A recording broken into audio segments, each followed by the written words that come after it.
Hello, welcome to Talk with Miss Ruth.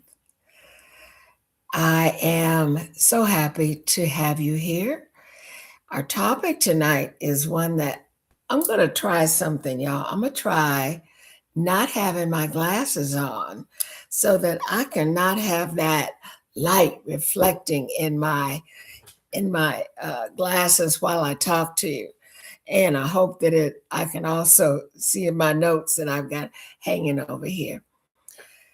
The topic for today, the topic for today is one that came to me, like most of my topics come to me, that is to continue our theme of be, live, and do you.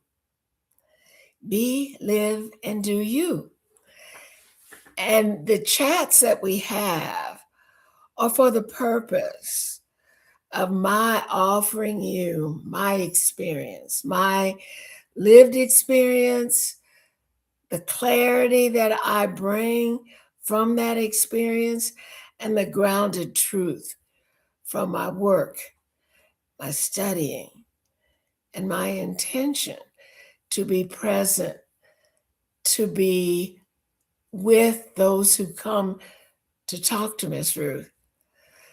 I want to talk with you tonight. I'm going to talk with you tonight about learning the realities of what is. Now, some people I checked that title with a few folks and they got the impression that I was saying that some of the things we want, we shouldn't want, or some of the focus that we have, we need to shift. We need to look at the bigger picture. I got feedback that sounded to me like I was coming to you with offering something that was a challenge. And actually, it's like almost completely the opposite.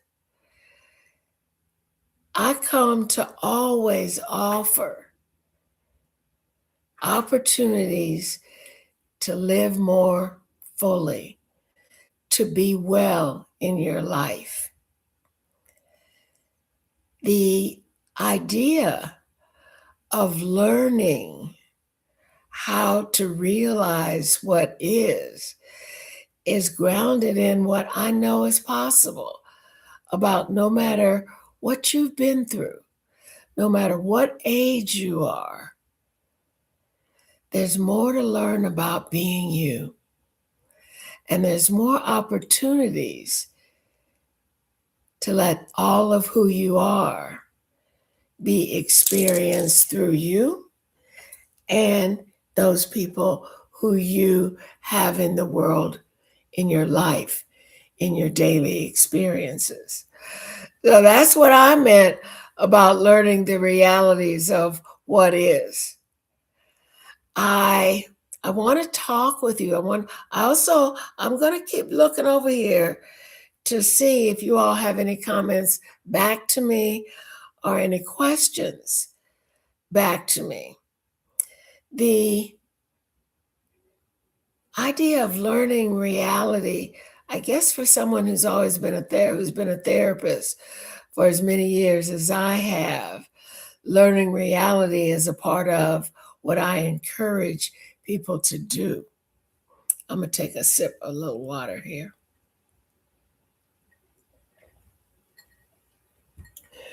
Many of us get to a certain age where we think that we're set. We think that we've set. We've got routines, we've got habits. And then one of the things about life is it keeps throwing you new experiences that you must live with and must accommodate. So I want to start with those things that we have learned that we choose to say we want. Those things that are important to us because of our history, because of our desires that come from watching and seeing and setting objectives for ourselves, and from experiences with people recognizing our gifts, experiences with trying something, enjoying it, and moving forward. All of these result in wants. They result in wants that begin to shape our choices. And the more we follow those habits, those choices, those experiences, and the consequences and the successes, sometimes the failures, what begins to happen is our definition of who we are and who people think we are begins to carry us through the many different chapters of our lives. So, family, education, lifestyle begin to be driven by those wants, by our habits, by how people see us. Let me say this though.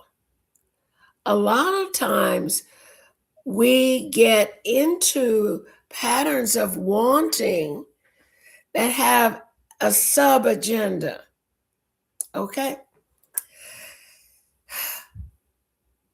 Let me give you an example. I'll give you a couple of examples, and I want you to let me know something about examples because I use ChatGTP a lot in my work now and shaping my content.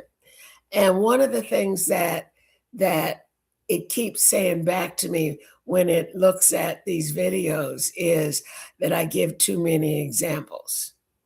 So I need for you to tell me if I'm overdoing the examples. I do examples because I know that there are a lot of stories out there. And underneath those stories is the same issue of wanting either to prove yourself, to have others see who you are, or I want to keep doing this because I don't know what else to do. The examples I want to share with you are some people find themselves in a family where they're the one that ends up having total responsibility for the elder parent. This is common. Can be the baby, the youngest one left at home, everybody else is gone. It can be the one who has the most money, the biggest house, and mom moves in or dad moves in. It can be the person who has the medical history. It can be all kind of reasons. And I don't need to keep doing that. I don't need to keep giving you examples of that. It happens. And that person who has that responsibility may want more, may want something different, but they also want to be recognized for what it is they're doing. And it can be a challenge. The other type of scenario where wants become a habit that shapes a life is with people who grow up in families where they didn't have a lot, where there were it was meager food, clothes, experiences. And the people, as a person grew up, they began to have visions of how they were going to raise their children, what their children were going to have in terms of experiences, adventures, opportunities, designer clothes, uh, living in a certain kind of home. Those are some of the ways that folks get locked into doing, showing up, putting themselves sometimes in situations that are way beyond their current means, but following what they want for their children. My reaction, Miss Ruth's reaction, is when I see babies online. I'm not around babies much anymore, in designer clothes.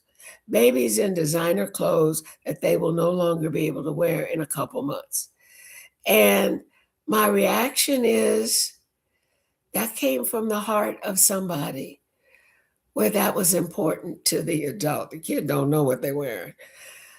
The other example that I want to give to you that I've experienced more than once in my work is the professional athlete who had a dad who dreamed of being a pro, going pro in football, going pro in basketball, going pro in baseball. And sometimes, yes, there's the adulation. There's, I want my dad to be proud of me. I want my family to benefit from what I've learned and what I've accomplished, and I want them to enjoy my experience, and I will do whatever for them.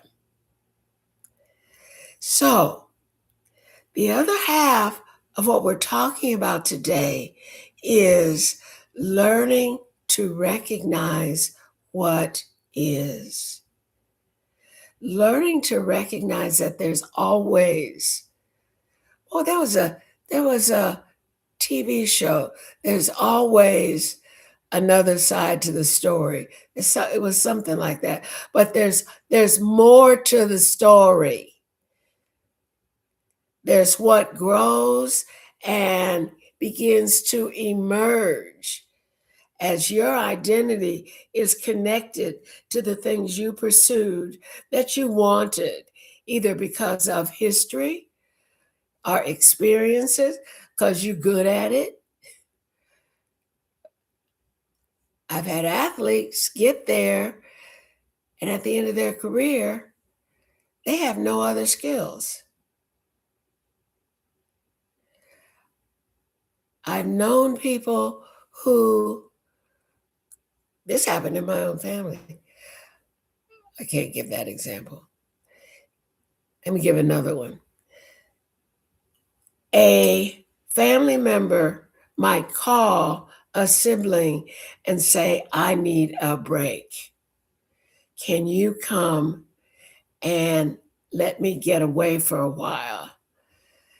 And the answer is no from everybody. For the person who has learned from mom and them a certain way to be as a wife or as a mother, and they build their life around doing what they learn or not doing what they learn. I'm going to give you some of my examples too. The other situation that's very common as a want, real common as a want that I get to talk about a lot with men and women. I want a relationship. I want someone who is my life partner. And that life partner begins to have a list of qualifications in the person's mind about what they have to bring to the table in order to qualify to have achieved the outcome of being in my life as my life partner. And not knowing how to be a friend to people, how not to go out stalking, like, I'm gonna see if I can meet somebody tonight, or believing that you're not enough just the way you are, and that the want will make you be who you want to be. So those are a lot of examples. I'm sorry, ChatGPT is going to get angry at me because I got carried away in offering you examples. What I was moving to in those examples is to illustrate to you, you build habits around the things you want or the things you've chosen, and you've chosen to, through your wanting to succeed, you've chosen to stay in that habit, and it begins to define you. That's the one who, uh, that's the one who is adding a basement apartment for mom and dad, and they're going to move out of their place and move into mine. What begins to happen is, while you are living that want, life begins to introduce you to realities. Life begins to emerge, and you can be so emotionally connected to your want, to your belief in the importance of the label that you wear and carry, that you get way past recognizing that you have options. And that's what I mean when I say learning to recognize what is. I told you I was going to give you an example, a personal example. This is something that I'm grappling with. I'm learning to recognize what is as an 82-year-old person, healthy person, active person. But one of the things about aging is that people around you, friends, either have a terminal diagnosis, begin to change in terms of their memory, in terms of their physical ability. So Ruth, what's that got to do with your wants? My definition of who I am is I'm a friend. I'm a loyal friend. My early life, I didn't have friends. That's a whole nother story that I'm not going to go in that rabbit hole. But having friends became very, very important to me. And as I had friends who recognized my authentic being, loved me, and were there for me unconditionally, I took it on being a friend back. I get on a plane in a minute and go to support a friend. I'll be available for a conversation as long as you want to talk to me. What is happening now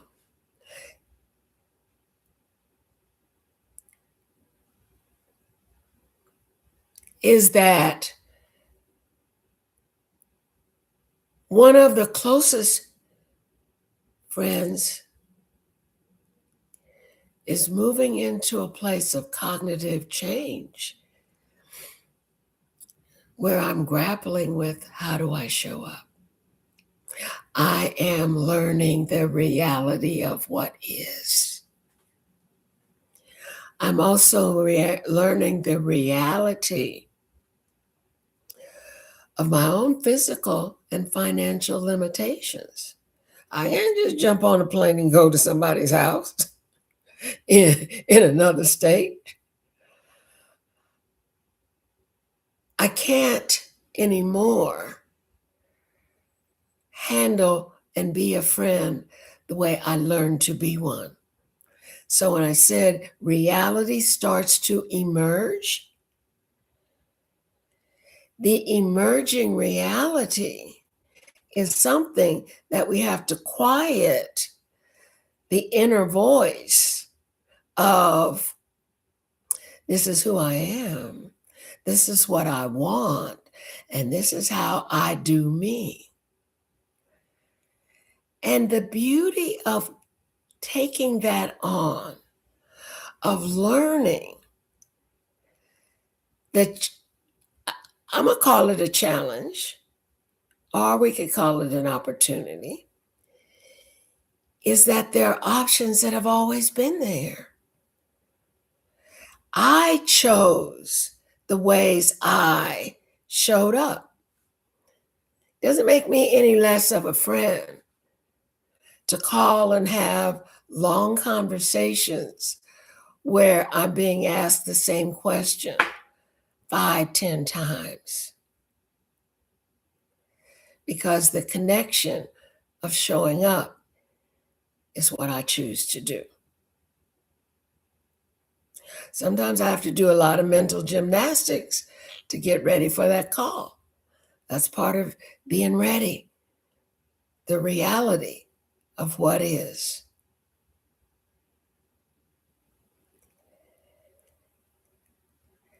As you age, more people die.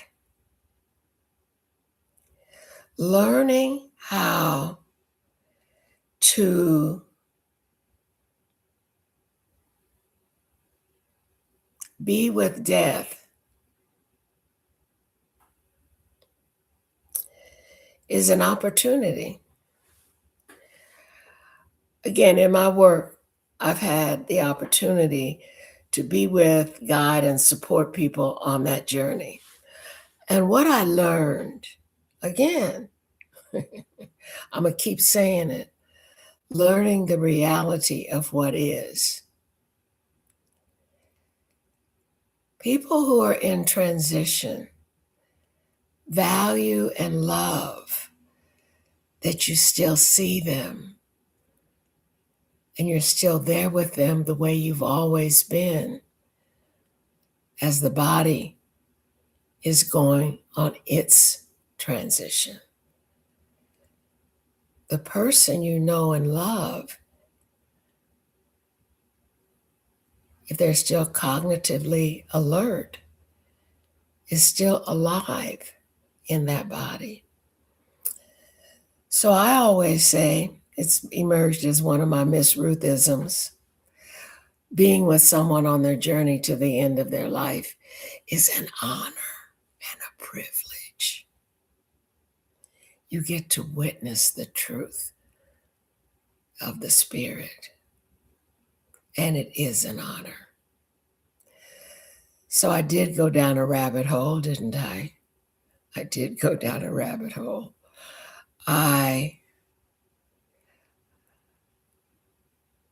I'm saying these things to you because when you are open to questioning yourself after an experience or in an experience, and you say, what just happened here? What just happened here? This was not what I thought was going to happen. I came here to do this, this, and this. I spent a whole lot of money to get here to do this, this, and this. That's what I wanted. And what just happened here?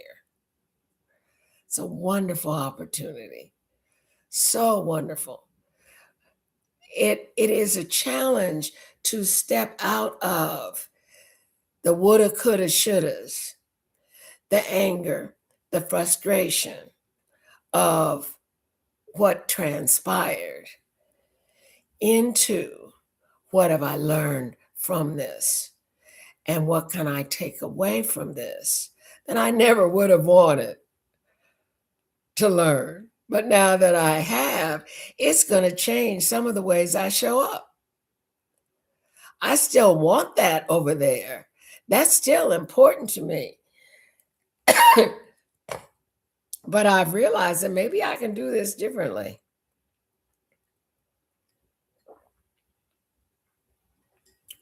There's also something else I got to say before I go. A lot of times, somebody else has already been telling you, you don't need to do it the way you're doing it. But our attachment, our emotional attachment to the want or the illusion or the fantasy or the vision is so strong that their message hasn't penetrated. And that's okay. That's okay, especially if they're the kind of friend who's going to sit back and wait and say, that's exactly what I told you. Now, I have some clients whose friends say, why don't you go talk to Miss Ruth about that? And then when they go back, the friend said, I've been saying that too, but you listen to Miss Ruth. So it all works out. It all comes together. New realities have been accepted. Options for how you show up. I keep saying, be, live, and do you. And take advantage of the opportunities that are low hanging fruit to practice these kinds of tips for daily living that I bring to our conversations. As you can tell, I enjoy being here with you. I look forward to the next time that we connect on Miss Ruth Live. I keep saying my email address for you to send me any comments. And I thought I'd better spell it out because it's Miss Ruth Wisdom at gmail.com. But it's not Miss Ruth, it's MS Ruth. MSRUTHWISDOM at gmail.com. Ms. Ruth Wisdom at gmail.com. Some people have asked me if these lives are available. Yes, they're recorded, and you can go to this channel to share it with other people.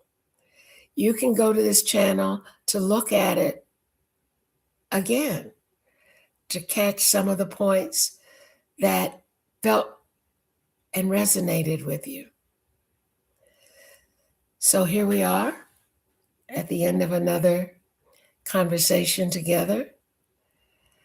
I thank you for showing up for me and with me. Be well.